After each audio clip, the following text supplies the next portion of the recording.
أعوذ بالله من الشيطان الرجيم. بسم الله الرحمن الرحيم.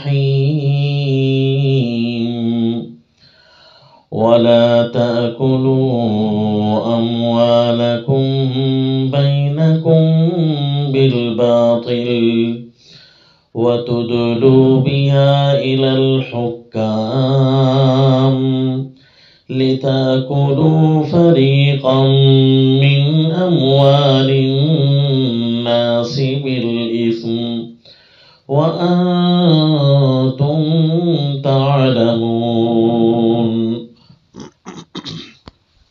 وصلی اللہ علی النبی الکریم. سورۃ البقرہ آیت نمبر 188 سے. وَلَا تَأْكُلُوا أَمْوَالَكُمْ بَيْنَكُمْ بِالْبَاطِلِ. یہ جی حکم نمبر 5 ہے. پہلے 4 حکم آپ سن چکے. وہ 4 حکم تھے جب حکم شروع ہوئے. اگر ہم یا ایھا الذین آمنوا کلوا من طیبات سے، یہ 5واں حکم ہے. لیکن ٹوٹلی صورت کے اعتبار سے یہ 6واں حکم ہے، کیونکہ آپ دیکھتے آ رہے ہیں کہ پہلا حکم یا ایھا الناس اعبدوا ہے. یا ایھا الناس اعبدوا یہ امر نمبر 1 تھا، اور اس کے بعد دوسرا امر جو آیا وہ یا ایھا الذین آمنوا کلوا من طیبات کا آیا. اس کی ساری تفصیلات عرض کر دیں کہ یا ایھا الناس پہلے کیوں تھا، پھر یا ایھا الذین آمنوا کے ساتھ خطاب کیوں ہے، اور یا ایھا الناس کلوا مما فی الارض حلالا طیبا اس کا تعلق الگ نہیں تھا، بلکہ وہ باقاعدہ طور پر زجرات کے ضمن میں آیا تھا. تفصیلات آپ سن چکے ہیں. لیکن یہاں سے جب حکم شروع ہونے لگا ہے تو یہاں سے حکم تسلسل کے ساتھ آئے. یا ایھا الذین آمنوا سے یہاں تک 5 حکم بیان ہوئے. لا تأکلوا اموالکم بینکم بالباطل. پہلے آپ یہ 5واں حکم سن لیں جو صورت کے اعتبار سے 6واں حکم ہے، اور اس جگہ بیان اوامر اور بیان احکام کے اندر یہ 5واں ہے. تو پہلے آپ ترجمہ سنیں، پھر اس کے ایک عجیب علت اور اس کا مزاج قرآن کے مطابق نکتہ عرض کرتا ہوں. وَلَا تَأْكُلُوا أَمْوَالَكُمْ بَيْنَكُمْ بِالْبَاطِلِ. اور نہ کھاؤ اپنے مالکم ایک دوسرے کے مال. اپنے مال ان کو تعبیر کیا گیا، اس کو تشویق دلانے کے لیے اور تشفیق دلانے کے لیے، شفقت دلانے کے لیے، شوق دلانے کے لیے کہ تمہارے مال ایک دوسرے کے مال گویا تمہارے اپنے مال ہیں. جس طرح تم اپنے مال کی حفاظت کرتے ہو، تمہیں شفقت ہوتی ہے، تمہیں ڈر ہوتا ہے، اسی طرح ایک دوسرے کے مال بھی مسلمان اس کو اپنا سمجھے. لا تأکلوا اموالکم بینکم. آپس میں ایک دوسرے کے مال نہ کھاؤ ناحق. یعنی پہلے جو اوامر آئے تھے نا، یا ایھا الناس کلو، یہاں پر کلو تھا اور یہاں ہے لا تأکلو، نہ کھاؤ. یہ 5واں امر بصورت نہیں ہے. یعنی کھانا تو تم نے یہ ہے، اب کلو کھانا تو تم نے پاکیزہ حلال چیز ہے، اور اب اس حلال کے اندر بھی کچھ طور طریقے آئے تھے جن کے لیے احکام اور قانون بنانے پڑے. رب کریم نے لوگوں کی بھلائی کے لیے قانون ارشاد فرما دیے کہ اسی مال پر لڑائیاں ہو سکتی ہیں، لہذا قصاص اور وصیت کا قانون، اور اسی مال کی وجہ سے کہیں درندگی غالب نہ آ جائے کھانے پینے کی وجہ سے، لہذا روزے کا قانون. اور اسی طرح اسی مال کی وجہ سے تمہارے پاس اسی مال کی وجہ سے تم کہیں آپس میں باطل چیز کو نہ استعمال کرنے لگ جاؤ. لہٰذا کھانے کے احکام وہ تھے، اور نہ کھانے کا صرف ایک ہی حکم ہے، لا تأکلوا اموالکم بینکم بالباطل، کہ صرف باطل کے ساتھ نہ کھانا. اور باطل کے ساتھ نہ کھانا یعنی ناحق نہ کھانا، اس کی ایک صورت بیان کی. وَلَا تُدْلُوا بِهَا إِلَى الْحُكَّامِ. وَتُدْلُوا یعنی لا ساتھ لگے گا، اور نہ تم پہنچاؤ ان مالوں کو إِلَى الْحُكَّامِ حاکموں تک. یعنی جس طرح تم حاکموں تک مال کو پہنچاتے ہو مال خرچ کرتے ہو یا مال ان کو دیتے ہو خواہ کے کیس کر کے ناجائز طریقے سے، لتأکلوا فریقا من اموال الناس بالاثم، تاکہ کھا جاؤ تم کچھ حصہ، فریقا من اموال الناس، کچھ حصہ لوگوں کے مال میں سے، بالاثم، ظلم کر کے، گناہ کے ساتھ ظلم کر کے، تاکہ تم کھا جاؤ۔ یعنی ہم حاکموں کے ذریعے فیصلہ کروا کر مال اپنے نام کر دیں، ویسے تو کوئی نہیں دے گا نا، لہٰذا یہ مال کو خرچ کرنا یہ بھی باطل ہے، تمہارا اپنا مال تھا، تاکہ تم کیس کرو اور حکام تک لے جاؤ اور دوسرے کے مال پر جھوٹی قسمیں کھا کر اس کا مال بھی اپنا، اس کی جائیداد بھی اپنے نام کر دو، تو لہذا یہ بھی اسی طرح باطل ہے۔ تو یہ ایک صورت بیان کی، یعنی مال کے نہ کھانا باطل طریقے کے ساتھ یہ امر کر کے، پھر اس کی ایک صورت بیان کی کہ جس طرح کے یہ کام بھی کرتے ہیں لہذا یہ نہ کرنا، وَأَنْتُمْ تَعْلَمُونَ، جب تم کو معلوم بھی ہے کہ یہ مال میرا نہیں ہے اور میں اس کا خواہ کھا رہا ہوں۔ اب یہ پانچواں امر بیان ہو گیا یہاں۔ اب آپ کو ایک جو مضمون کا نکتہ ہے وہ عرض کرتا ہوں۔ یہ 5 امر کب سے شروع ہوئے؟ یا ایھا الناس کلوا مما فی الارض یا ایھا الذین آمنوا کلوا من طیبات سے شروع ہوئے۔ اس سے پہلے کیا بیان ہو رہا تھا جی؟ اس سے پہلے آپ نے دیکھا کہ اللہ نے زجرات کے 6 زجرات کے بعد 2 درجے بیان کیے تھے، فَاذْكُرُونِی کا درجہ اور وَإِلَٰهُكُمْ إِلَٰهٌ وَاحِدٌ کا درجہ، استقامت کے 2 درجے بیان ہوئے تھے۔ پہلے درجے کے اندر تاکیدات تھی، فَاذْكُرُونِی أَذْكُرْكُمْ کے اندر کیا آپ کو لکھوایا تھا؟ 5 تاکیدات، اور دوسرے درجے کے اندر 5 قرار اور تقریرات، پہلے میں 5 تاکیدات اور دوسرے درجے میں 5 تقریرات، تاکیدات، تقریرات، وہ آپ کو باقاعدہ اس سبق کے اندر لکھوائیں۔ یہ جب 2 درجے اور 5 تقریرات، تاکیدات بیان کی، اس کے فوراً بعد 5 احکام بیان فرمائے، 5 احکام بیان کر دیے، یا ایھا الذین آمنوا کلوا کے ساتھ، اور اسی طرح کتب علیکم القصاص اور کتب علیکم الوصیہ، اور اسی طرح کتب علیکم الصیام، اور یہ آیا لا تاکلوا۔ یہ 5 احکام بیان کر دیے 5 تاکیدات اور تقریرات کے بعد۔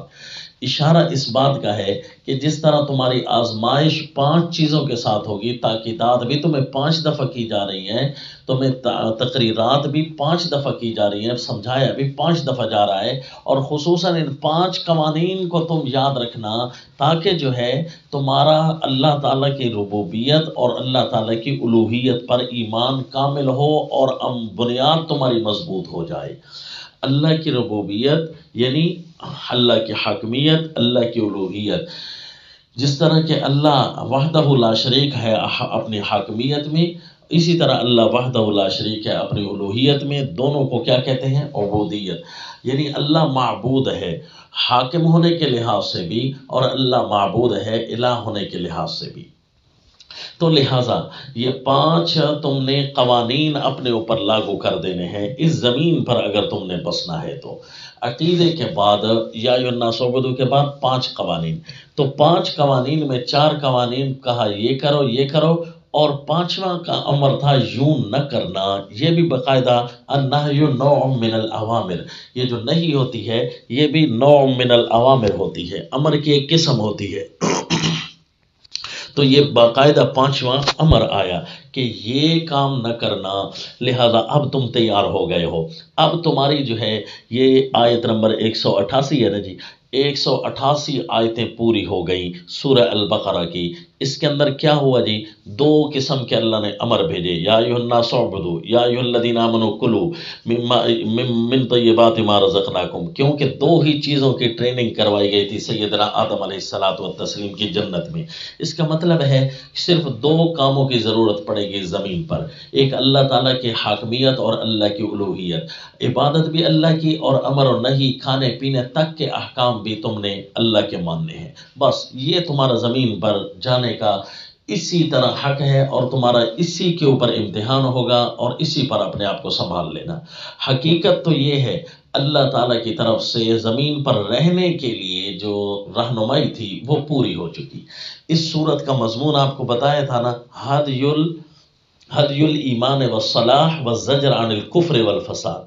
ہدی الایمان تو پوری ہو گئی، ہدی الصلاح تو پوری ہو گئی، اب اس زمین پر خوبصورت عمدہ لائف سٹائل کے ساتھ بندہ جی سکتا ہے، خوبصورت نظام حیات کے ساتھ بندہ جی سکتا ہے. لیکن اب یسألونک اس صورت میں اب آ رہے ہیں. 4 دفعہ یسألونک کا لفظ آئے گا بغیر واو کے، اور 3 دفعہ آئے گا واو کے ساتھ. گویا یہ 5 دفعہ سوالات کا تذکرہ بھی ہو رہا ہے 5 احکام کے بعد.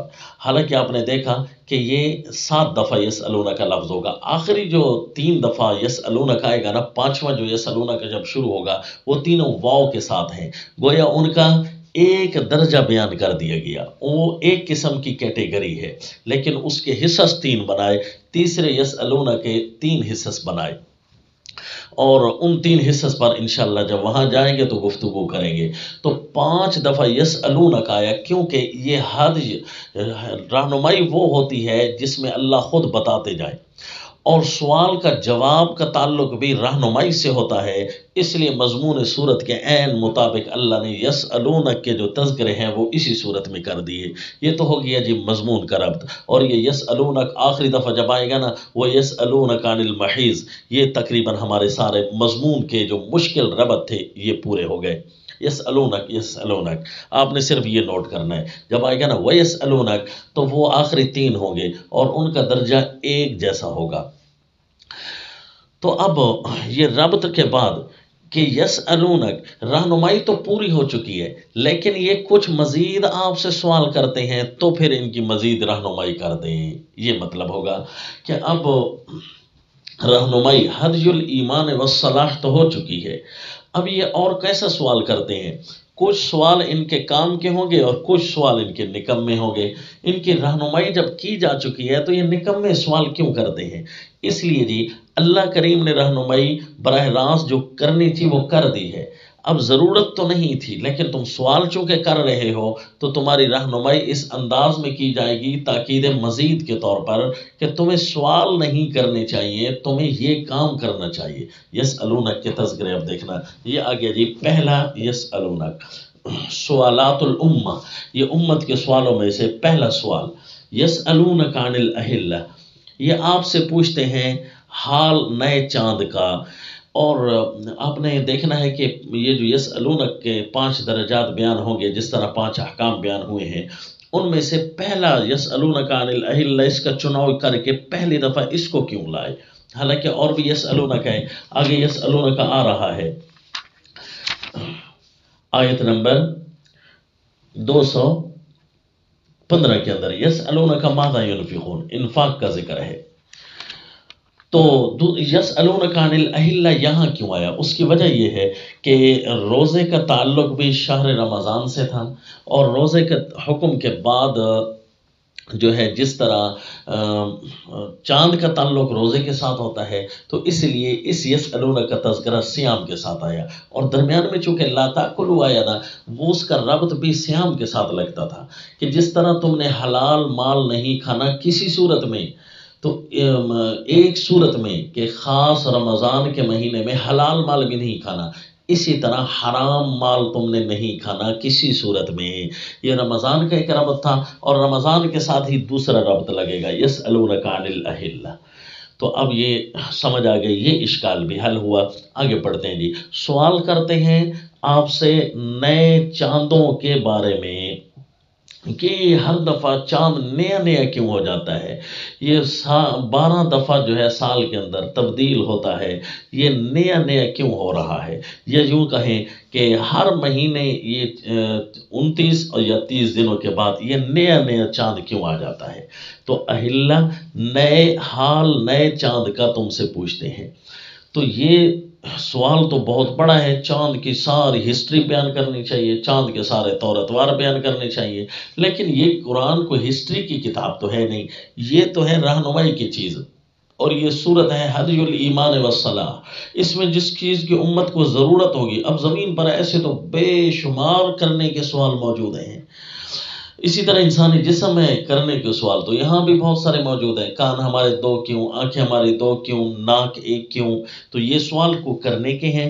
اس کا انسانی بناوٹ کے ساتھ کائنات کی بناوٹ کے اوپر الجھنا اور یہاں بحث کرنا، یہ جو سوالات ہیں یہ سوالات تو زائد ہیں انسان کی رہنمائی جس کے لیے ان کو زمین پر رہنے کی ضرورت ہے۔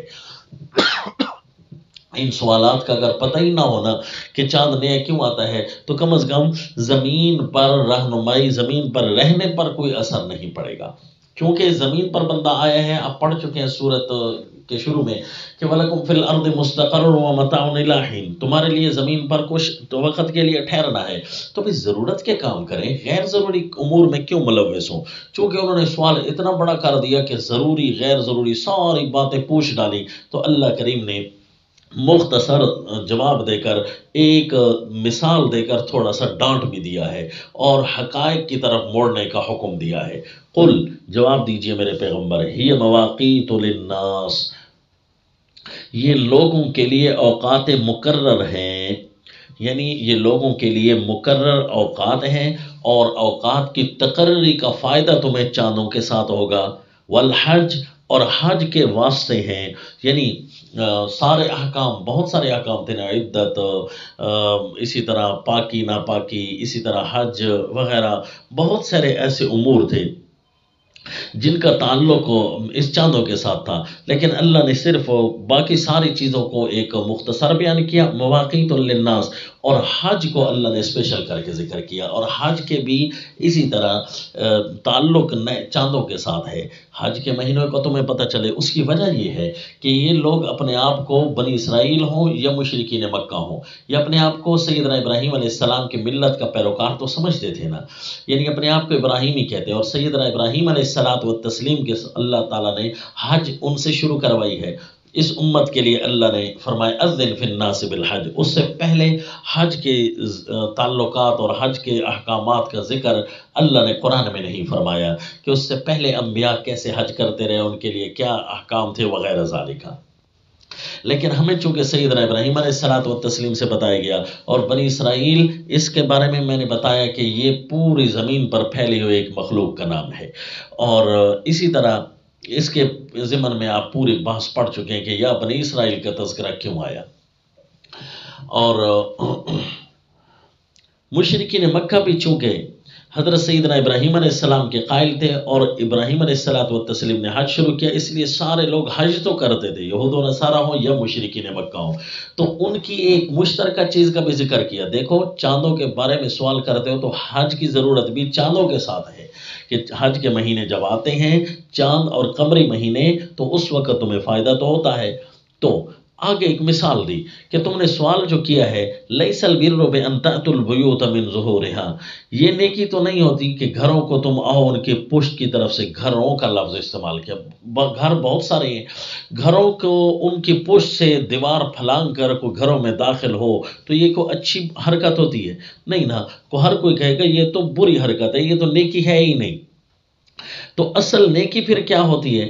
اصل نیکی زمین پر یہ ہے من اتقا، کہ جو اللہ تعالیٰ کی نافرمانی سے بچ کر رہے، بس اصل نیکی تو یہ ہے۔ یہ نیکی تو نہیں ہے کہ گھروں کو ان کی پشتوں سے آؤ۔ یہ کیا فرمانا چاہتے ہیں اللہ کریم؟ اللہ کریم نے پھر فرمایا وَأْتُوا الْبُيُوتَ مِنْ أَبْوَابِهَا، پہلے اختصار اب اس کو تفصیل، پہلے دقیق اشارہ، اب پہلے خفی اخفا اشارہ، اب تھوڑا مزید جلی اشارہ کر دیا، پہلے خفی اور پھر جلی اشارہ۔ وَأْتُوا الْبُيُوتَ مِنْ أَبْوَابِهَا، او گھروں کو ان کے دروازوں سے۔ یہ صرف بیت اللہ ہی مراد نہیں، بیوت جمع ہے نا، وہ تو ایک الگ تفسیر ہے کہ ان کی طرف ایک تعریض بھی ہو گئی مشرکین مکہ کی، کہ مشرکین مکہ جو ہے بیت اللہ کو آتے تھے ان کے پچھلے دروازے سے، اور جب نکلنے لگتے تھے تو پھر جو ہے نا سیدھے دروازے سے جاتے، کہتے اس کی وجہ یہ ہے کہ ہم گناہ گار ہیں، گناہ گار طریقے سے ہم بیت اللہ میں داخل نہیں ہونا چاہتے۔ تو یہ ان کی ایک ناپاک حرکت تھی، ناجائز حرکت تھی، صرف توہم پرستی کے ساتھ ان کا تعلق ہے، بیت اللہ کے دروازوں میں کوئی ایسا کوئی کشش ثقل نہیں لگا ہوا ہوتا کہ جو ان کے گناہوں سے جل جائے یا خراب ہو جائے، یہ تمہاری توہم پرستی ہے، بلکہ پورا بیت اللہ ہی پاک ہے، صرف اس کے پچھلا یا اگلا دروازہ پاک ناپاک نہیں، پچھلی دیوار ہو تو وہ بھی تو اسی طرح پاک ہے، تو یہ کیسا توہم پرستی ہے؟ تو یہ تو ایک تعریض کر دی، لیکن اس آیت کے اندر بیوت کا لفظ استعمال ہے، صرف بیت اللہ کا تذکرہ نہیں، گویا اشارہ کیا جا رہا ہے کہ گھروں کو اس کے دروازوں کی طرف آؤ، یعنی فطرت کے طریقے اپناؤ، یعنی سوالات کے اندر جو ضرورت اور فطرت کے متعلقہ امور ہیں وہ کرو، وہ تو تمہیں سمجھا دیے گئے ہیں، ان کی تو سوال کی گنجائش ہی نہیں ہے۔ کتنی چیزیں اللہ کریم نے پہلے امر کے اندر سمجھائی ہیں، بہت بڑی سمجھائی ہیں چیزیں جی، یا ایھا الناس اعبدوا کے بعد تفصیلات العبادت بھی کی ہیں۔ اسی طرح جب دوسرا امر آپ نے پڑھا یا ایھا الذین آمنوا کلوا من طیبات، اس کی پھر کتنی خوبصورت تفصیلات دیں، پھر اس کے متعلقہ 5 احکام ارشاد فرمائے، رہن سہن کے جو قانون ہیں وہ تو بتا دیے، وہ فطرت کے ساتھ جو تعلق رکھتی ہے، تو جو چیز فطرت کے ساتھ تعلق رکھتی ہے اسی کے بارے میں پوچھ تاچھ اور اسی کی تحقیق اور اسی پر عمل ہونا چاہیے، اور اس کی نافرمانی سے بچنا یہ اصل نیکی ہے۔ یہ نیکی تو نہیں ہے کہ تم کسی الٹی قسم کی حرکتیں کرو، جس طرح گھر کی دیواریں پھیلانگنا یہ الٹی حرکت ہوتی ہے بجائے اس کے کہ اس کے دروازے کے آنا، اسی طرح تمہارے ان سوالات کا کرنا بھی تمہاری الٹی حرکت ہے، یہ بھی اس کا تعلق بھی کوئی فطرتی قوانین کے ساتھ نہیں ہے، فطرتی امور کے ساتھ نہیں ہے۔ تو ایک تشبیہ دے دی اور ایک مثال دے دی کہ اب اس کے گھروں کو آؤ دروازوں کے ساتھ، تو اسلام کے گھروں میں آنا، اس زمین کے گھروں پر آنا، اس زمین کے اندر تمہارا نظام حیات کے گھروں میں داخل ہونا اس طریقے سے ہو جیسے فطرت ہوتی ہے۔ تو فطرت کے بغیر قدم نہ رکھنا، فطرت کے بغیر زبان نہ کھولنا، یہ تمہیں فضولیات کی طرف لے جائیے۔ اس لیے حدیث پاک میں آیا من حسن اسلام المرء ترکہ ما لا یعنیہ، اسلام کی خوبصورتی میں سے یہ ہے کہ بندہ لا یعنی چیزیں چھوڑے، خواہ مخواہ کی گپ شپ لگانا، خواہ مخواہ کے سوالات کرنا، نہ اس کا کوئی دین کا فائدہ، نہ اس کا کوئی صحت کا فائدہ، دنیا کا فائدہ تو ویسے ہی نہیں سوچنا، اصل تو دنیا یعنی صحت انسانی کا فائدہ ہو تو تب تو فائدہ ہے، ویسے دنیا کا بحیثیت دنیا کے فائدہ تو کوئی نہیں ہے، یہ فانی چیز ہے، جتنا بھی فائدہ کرو گے آخر جانا ہے۔ تو لہذا غیر ضروری کلمات، غیر ضروری گفتگو، غیر ضروری چیزیں، غیر ضروری موبائلوں کی دنیا، غیر ضروری حرکات، غیر ضروری چیزیں، یہ جو ہے انسان کو تباہ کر دیتی ہے۔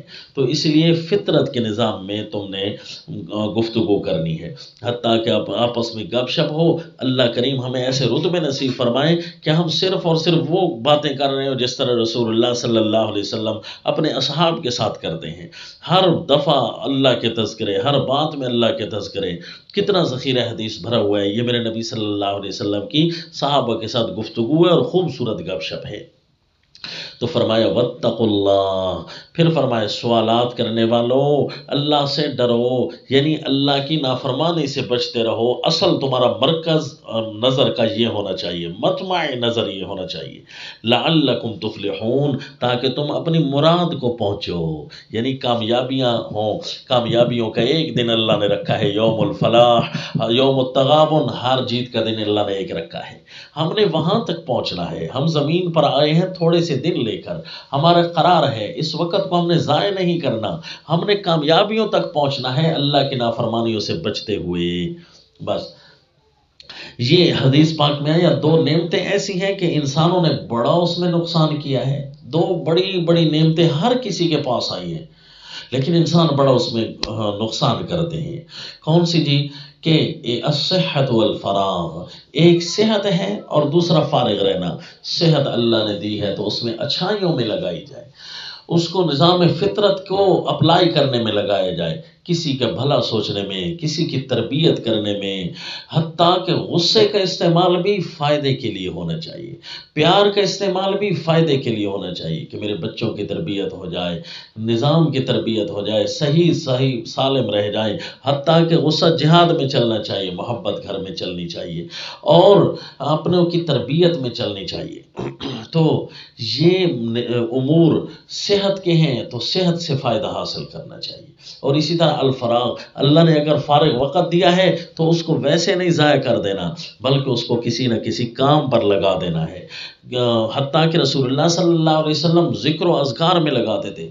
کتنی خوبصورت بات ہے کہ جیسے ہی بندہ فارغ ہو جائے تو دنیا کے جھنجھٹ سے الگ ہو جائے. وَإِذَا فَرَغْتَ فَانْصَبْ، اللہ کی طرف سیدھا کھڑا ہو جائے، یا نماز پڑھے، یا نماز نہیں پڑھتا تو بیٹھ جائے، بیٹھ کر ذکر کرے، نہیں تو لیٹے لیٹے کرے، کم از کم چلتے پھرتے بیٹھتے اٹھتے لیٹتے ہر وقت اللہ کی یاد میں ذکر اللہ میں مصروف رہنا. اس کا اتنا فائدہ ہوتا ہے کہ بندہ زندگی پا جاتا ہے. ذکر نہ کرنے والے کی مثال یوں ہے جیسے کہ وہ مردہ حالت میں دنیا میں پھر رہا ہے. تو جب مردہ ہوتا ہے اس کی ذہنی صلاحیت ناقص ہوتی ہے، اس کے خیالات افکار، اس کا جس کو ہم کہتے ہیں نا چھٹی حس، اصل میں یہ ہوتا ہے حدس اس کی بڑی کمزور ہوتی ہے، وہ عقل مند نہیں ہوتا. اس لیے اپنی فراغت سے بھی کام لینا ہے، اس کو فضولیات میں صرف نہیں کرنا. اور فرمایا کہ یہ چیزیں جو اتنے احکام ہم نے دیے ہیں ان کو لاگو کرنے میں تمہیں وقت گزارنا تھا. قاتلو نہیں فرمایا، آگے وقاتلو فرمایا. اس کا مطلب ہے یہ اسپیشل حکم جو ہے کسی کام کے کرنے کا نہیں بلکہ نفاذ ہے پچھلے احکام کا. یہ جہاد جو ہے اس کو کہتے ہیں حسن لغیرہ، دوسرے کی وجہ سے حسین ہونا. بذات خود یہ کام لڑائی جھگڑا کرنا تو اسلام اس سے منع کرتا ہے، لیکن دوسری چیز کی خوبصورت وہ کیا ہے جی کہ پچھلے احکاموں کو خوبصورت کرنے کے لیے، اللہ کی زمین پر اللہ کا نظام نافذ کرنے کے لیے تم نے یہ کام کرتے ہوئے وقت گزارنا ہے. حتیٰ کہ تمہاری لڑائیاں بھی فضول نہیں ہونی چاہیے. یہ ارشاد فرما دیا. کوئی اس یسألونک میں اس کا ربط آ گیا. تمہاری لڑائیاں بھی ہوں نا وہ بھی مقصد کی ہونی چاہیے کہ راہ جہاد کی ہوں. وقاتلوا فی سبیل اللہ. غصہ ایک ایسی چیز ہے انتہائی نکمی چیز کو کہتے ہیں، لیکن یہ غصہ جب دین کے لیے استعمال ہو رہا ہو تو بہت مفید ہے. وقاتلوا فی سبیل اللہ الذین یقاتلونکم، اور لڑو یعنی فضول سوال کرنے والو اللہ کی زمین پر اللہ کے احکام کا نفاذ کرو. قاتلوا فی سبیل اللہ الذین یقاتلونکم، قتال کرو اللہ کے راستے میں ان لوگوں کے ساتھ جو تمہارے ساتھ لڑتے ہیں. یعنی جب تم دین کا حکم نافذ کرنے جاؤ گے نا تمہارے ساتھ وہ لڑیں گے تو تم پھر اس کے ساتھ لڑنا. یعنی اشارہ کر دیا الذین یقاتلونکم کہ تمہارا حملہ، یہ تمہارا جواب دفاع اسلام کی خاطر ہو، تاکہ اللہ کی زمین پر اللہ کا نظام نافذ کرنا ہو ضروری ہو. وَلَا تَعْتَدُوا، اور زیادتی نہ کرنا.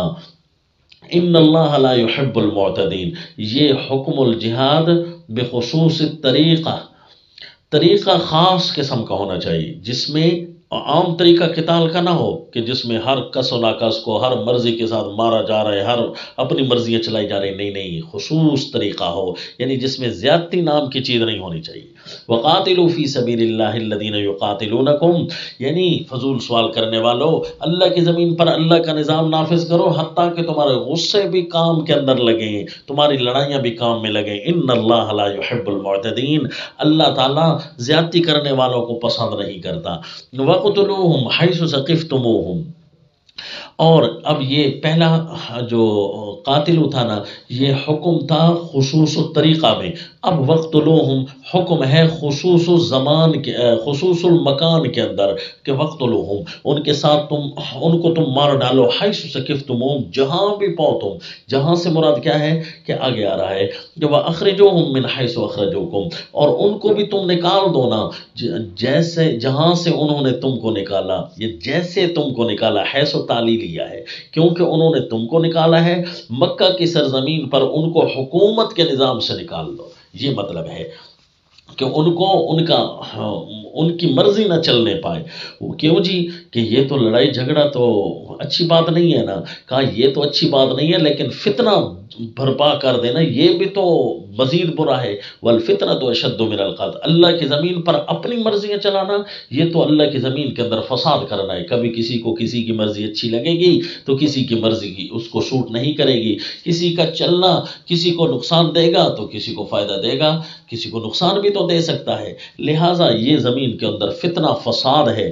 اللہ کی زمین ہے، اللہ نے بنائی ہے، اللہ نے اس کو جسم انسانوں کو عطا کی ہیں تو اللہ کی زمین پر اللہ کی مرضی چلنی چاہیے.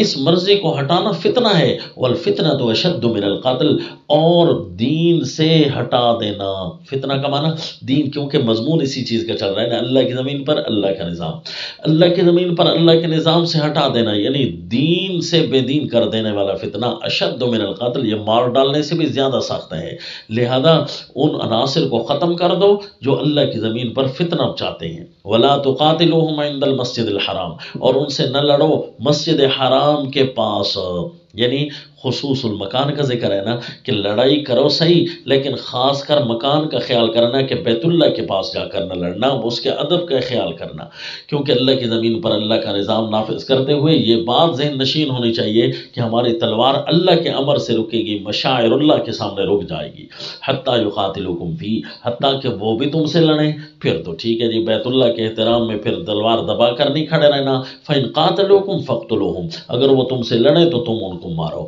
كَذَلِكَ جَزَاءُ الْكَافِرِينَ، یہی جزا ہے کافروں کی، فَإِنِ انْتَهَوْا، اگر وہ باز آ جائیں، فَإِنَّ اللَّهَ غَفُورٌ رَحِيمٌ، تو تم بھی باز آ جاؤ، صرف یہ کہ تم اللہ مجاہدوں کو روک نہیں دے گا، بلکہ اگر وہ مکمل طور پر رک کر جائیں، یعنی معافی بھی مانگ لیتے ہیں، تو اللہ معاف کرنے والا ہے اور خصوصی رحمت بھی کرے گا، جتنے تم نے نقصان کیے اللہ تعالیٰ اتنے فوائد سے بھی تمہیں مالا مال کرے گا۔ وَقَاتِلُوهُمْ حَتَّى لَا تَكُونَ فِتْنَةٌ، یہ تیسرا امر آ رہا ہے قتال کا، یہ ہے خصوص الزمان کے اندر، یعنی کہاں کہاں جہاد کرنا ہے، خصوص المکان کا ذکر تھا، پہلے خصوص الطریقے کا ذکر تھا، کیسے قتال کرنا ہے، پھر خصوص الزمان کا، خصوص المکان کا، اور اب خصوص الزمان کا کہ کب تک جہاد کرنا ہے یا کب جہاد کرنا ہے، یہ انشاءاللہ سبق کل سے، وما علینا الا البلاغ۔